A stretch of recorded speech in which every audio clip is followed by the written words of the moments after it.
This is Water Elemental. And this is Axis. Again with Jolly Green. And we are here today to talk about a game called League of Legends. Today we're looking at the softer side of Valorant. Relationship drama, who's crushing on who didn't fit into the bikini this summer, and Sudoku. But first, some news. We got an interesting patch this week, along some very strange changes, along with Wukong, the Monkey King, finally for your playing pleasure. We also have some new and interesting skins, as well as a very interesting letter from the desk of Riot. This is some of our own news and a potential legendary. So let's jump right into it. Wukong, the Monkey King. He's a bruiser, and I think he's not exactly what some people are expecting. He's interesting. I like him a lot more than Leona because he's a little bit more versatile. He can jungle, he can bruise, and he can just hop in and out like an assassin. It's kind of a nice change of pace. I like him. He's more of a trollolol than Trundle. A lot of his abilities get in your face, confuse you, misdirect you, distract you, all kinds of crazy stuff to keep you off your guard and take a little damage in the process. He is mana-based, and he's also AD, which is becoming more common with the AD characters. You saw it with Nocturne, and you saw it with Yorick. But I really think that he would have fit better with Energy, in my opinion. That's really the only complaint I have with this guy. I like him a lot. He's not real sustained DPS, but he does bring something to the table that really isn't there in the game right now. What do you think? He's a trickster, and he fits the role perfectly. His decoy, I still get tricked by that, and I'm looking for the signs of it. I was playing Maokai, I hit his decoy, and I flew into nothing, and I got bugged out because I fell for it. And that's probably really satisfying if you're that Kong Lao, or Monkey King. If you're Monkey King, and you pull that glitch off, and I go flying and I get stuck in a tree or something because the decoy just kind of disappeared. It's great. Yeah, I hate it when Kong Lao does that to me. Yeah, too much Mortal Kombat. I think one of the things people went in thinking about Monkey King is they knew about Shaco, and they knew Shaco was a big deception champion, and he puts out monstrous amounts of DPS in the right situation. He can tear people apart with ease in the right situation.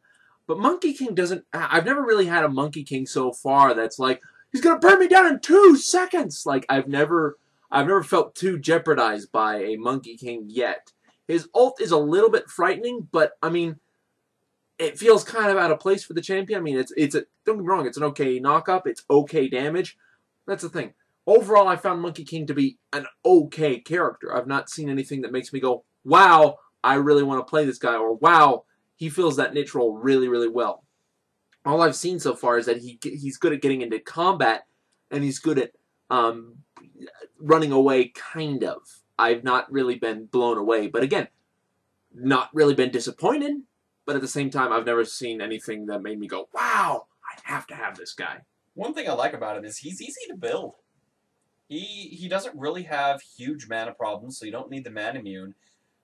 Frozen Mallet works great on him because you like to get into combat, and the Mallet lets you stay there. It gives you a little survivability, gives you the slow, gives you a little bit of attack damage. You generally don't want to go crit with him. You just want to go straight up AD. So I like to build situational boots, Frozen Mallet, Black Cleaver, right down the line of the standard build. He's not too complex, but he is a great harasser. That's what I play him as, and that's what I stick to. In the lane, I go in there, poke, I hit him with my E, then I hit him with the Q, and then I run away. It's very simple. Getting back to items, how was his scaling? Fantastic scaling. He's got a 0.9 ratio. 0.8 or 0.9, but it's very high on his ultimate. And that damage is per second.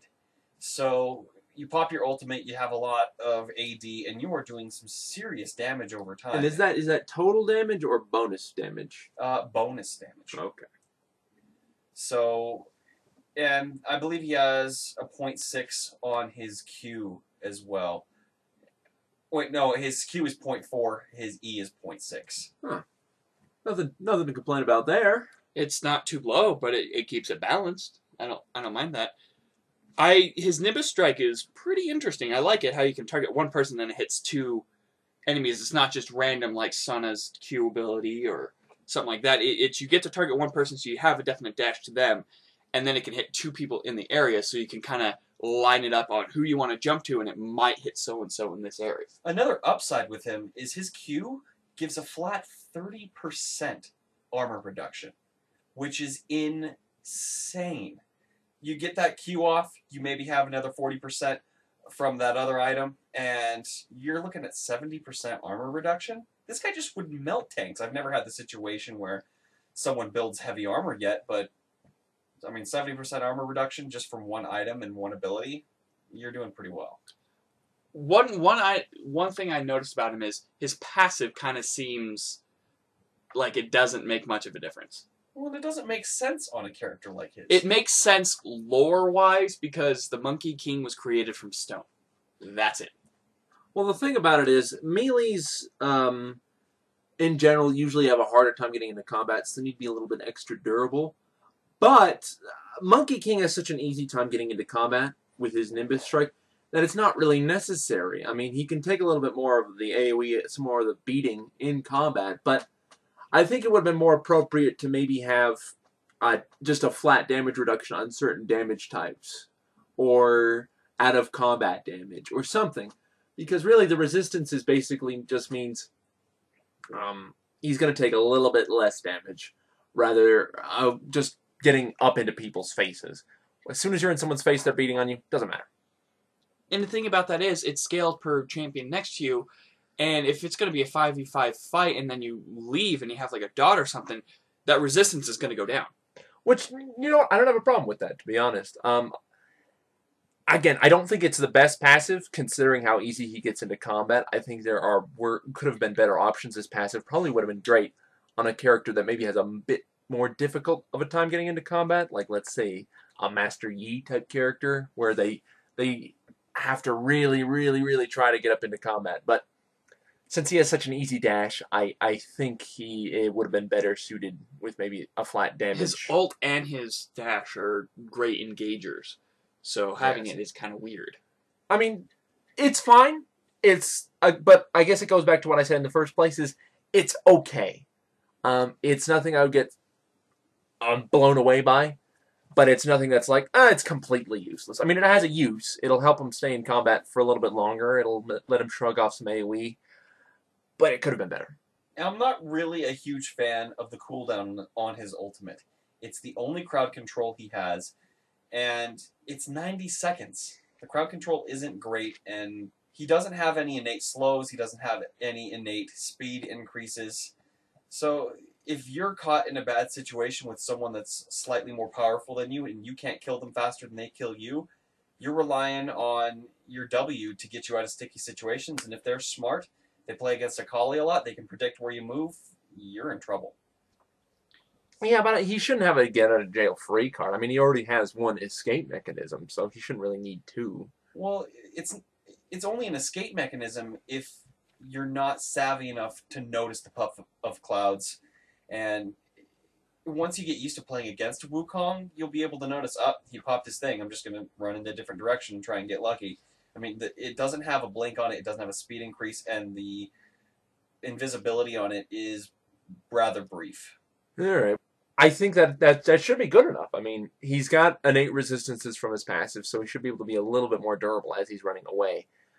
But he's got a great initiator. I mean, he can get into combat very easily, and then he has just, hey, I'm invisible for a little bit, I can get out of combat. That should be enough. I mean, you shouldn't be able to just say, every single time I can get out of combat, and then you run into things where it's like LeBlanc, and it's just, hey, I never die, good luck. Yeah, well, time will tell. Yeah, like I said, I rather see him than some other champions, and since a lot of people are playing him, getting used to him, I've been seeing some really decent Monkey Kings that can just sit there, and they put out a great amount of sustained damage, and they're able to keep up with people, which is nice.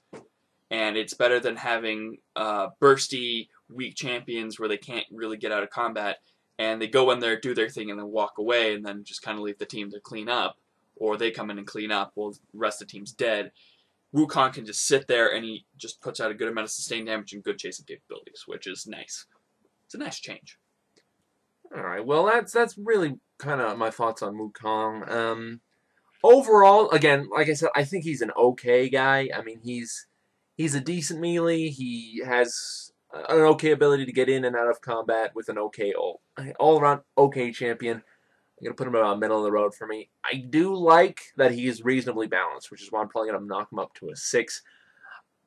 Seems like fun. I have not played him personally, but what I've seen from him, I'm not wowed.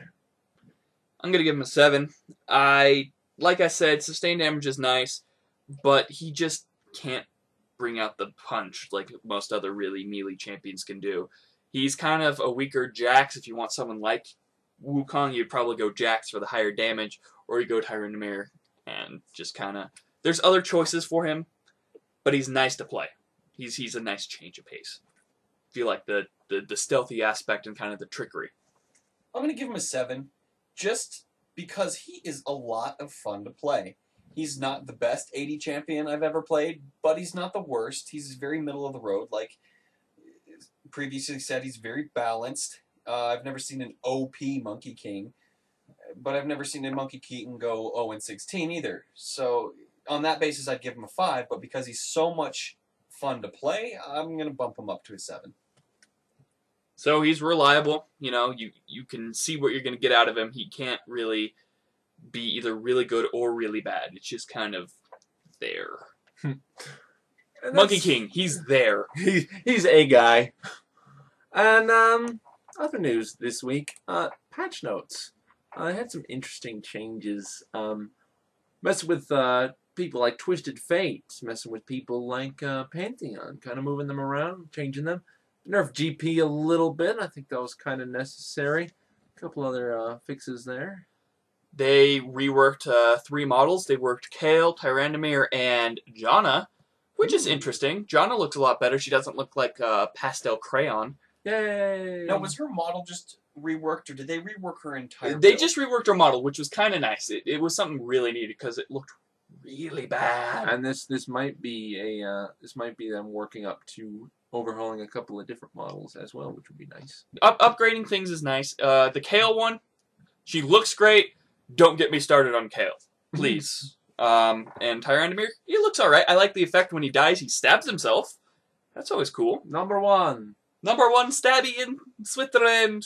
Go Hirikiri. But they also did a rework of the abilities on both Tryndamere and Kayle.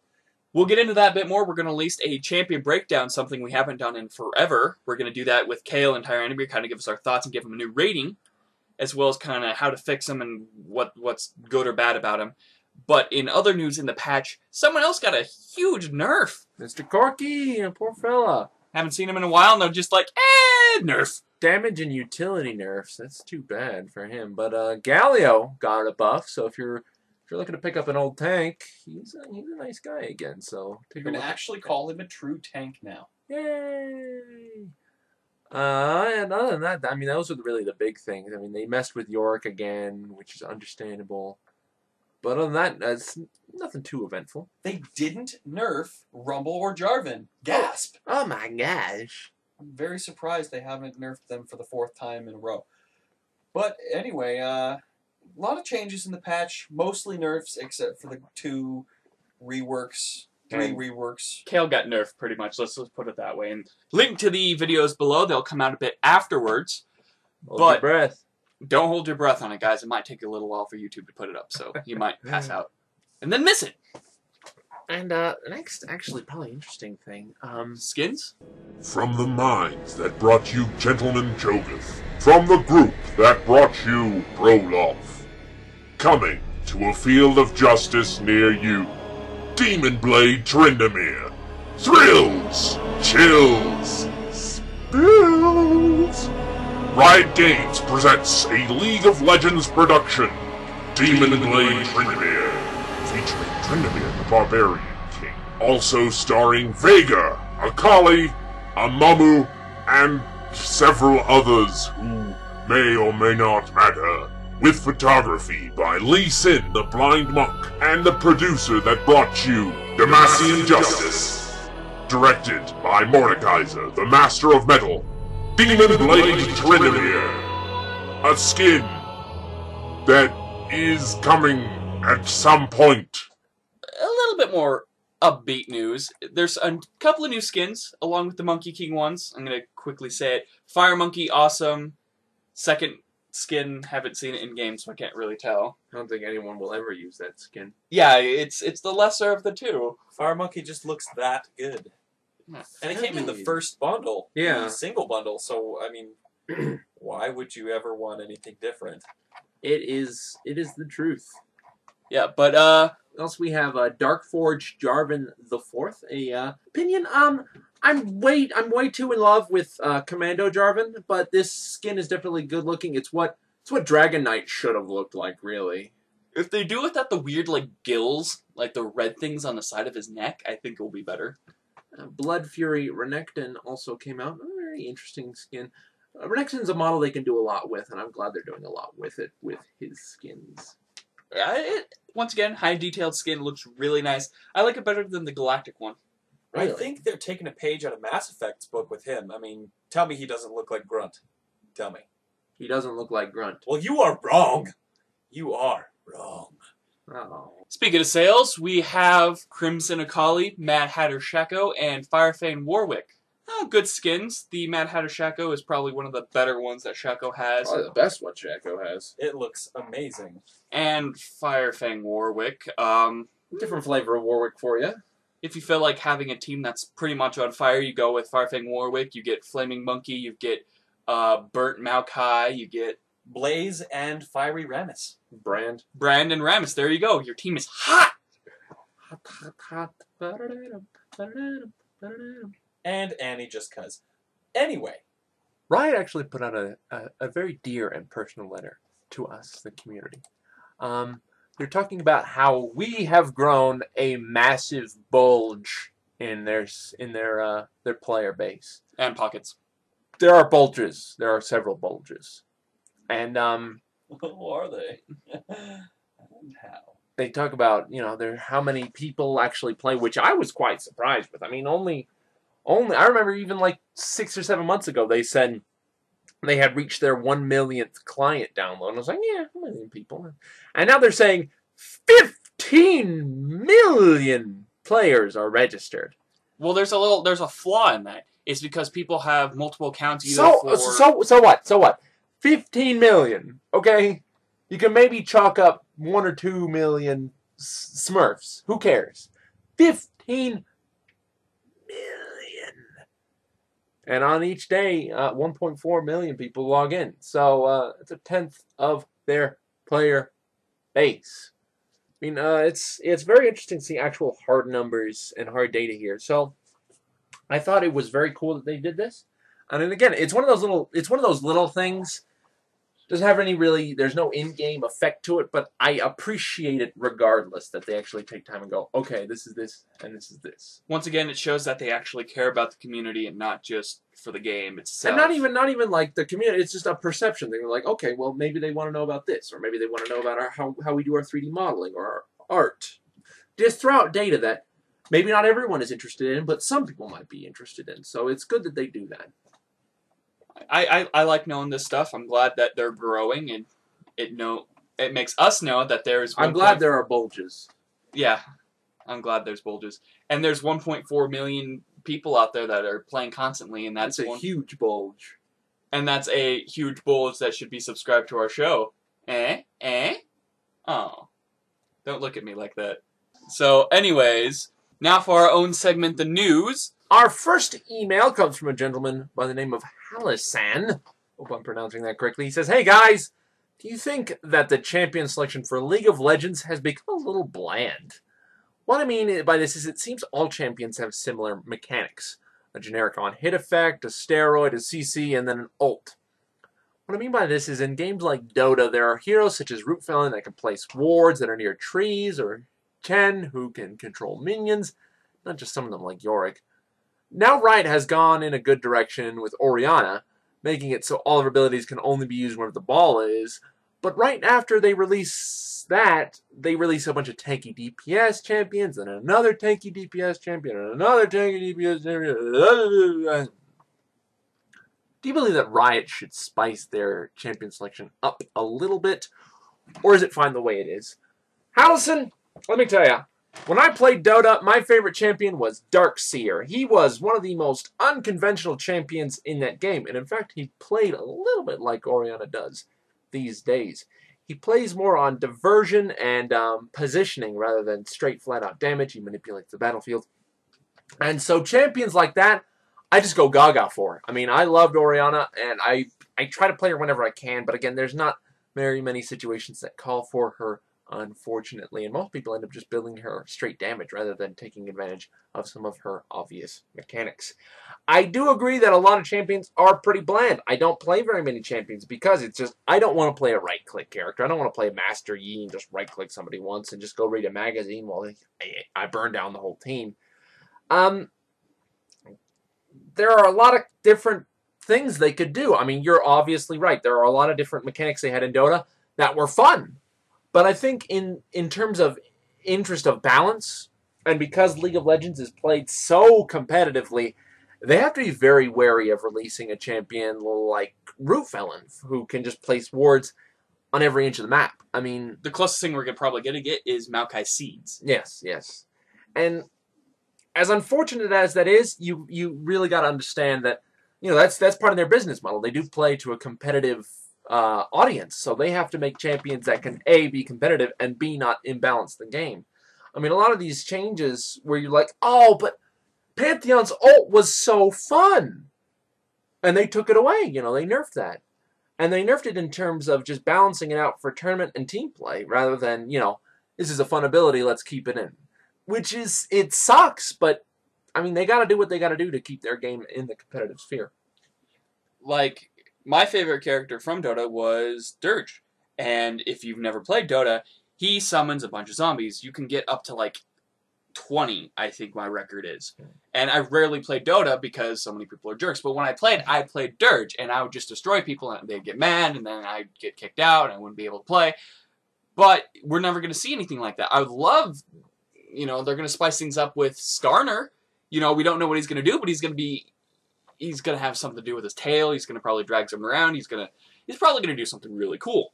And they have plans for a lot of really cool guys coming up. So hopefully they can put a little spice in the cauldron of champions and make it taste better. But yes, I agree that I do think it sucks that they're only doing tanky DPS as of late. But I understand in the interest of game balance rather than over fun balance. You are also limited by the style of game that this is. It's a MOBA. And there's really not a lot of games right now other than you got the original Dota, Dota 2's coming out, you have Han, you have LoL. That's it. That's the genre. And it's still a new genre to try and figure out, and the balancing is very tricky. If you got someone that's just got a basic skill with a basic ratio, that's easy to balance.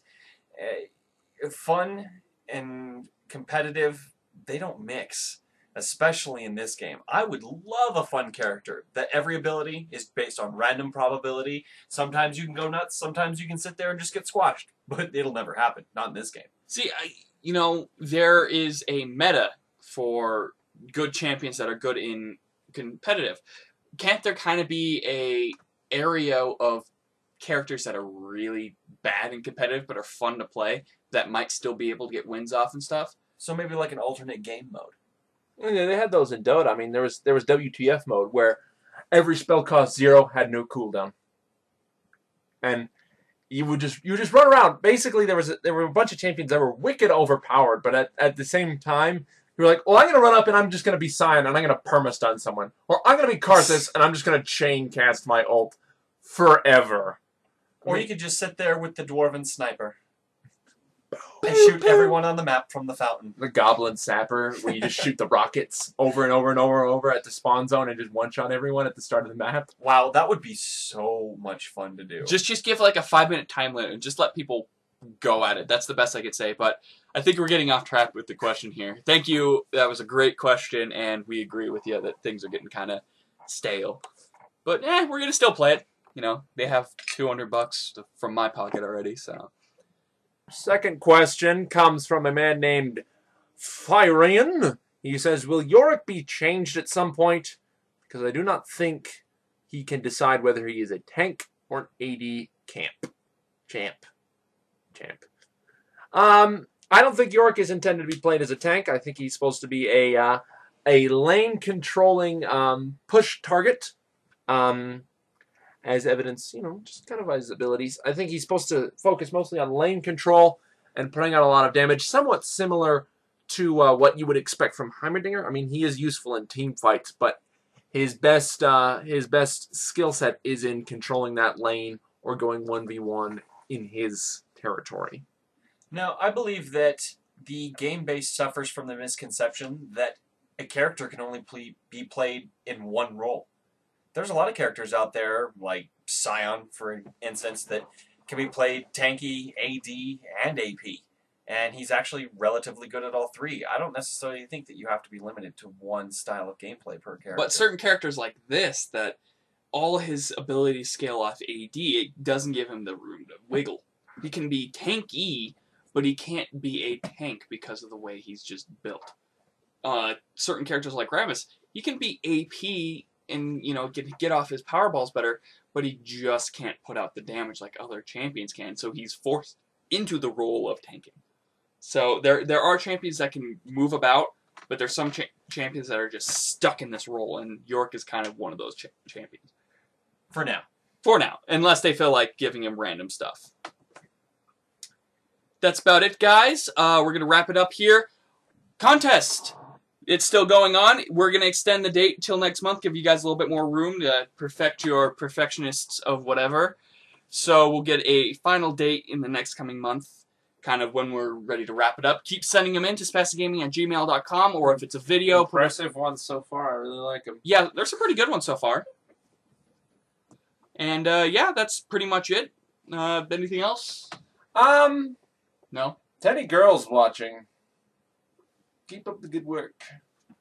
He is... And Teddy Boys watching. Keep up the good work. Okay, then. This has been Water Elemental. And this has been Axis.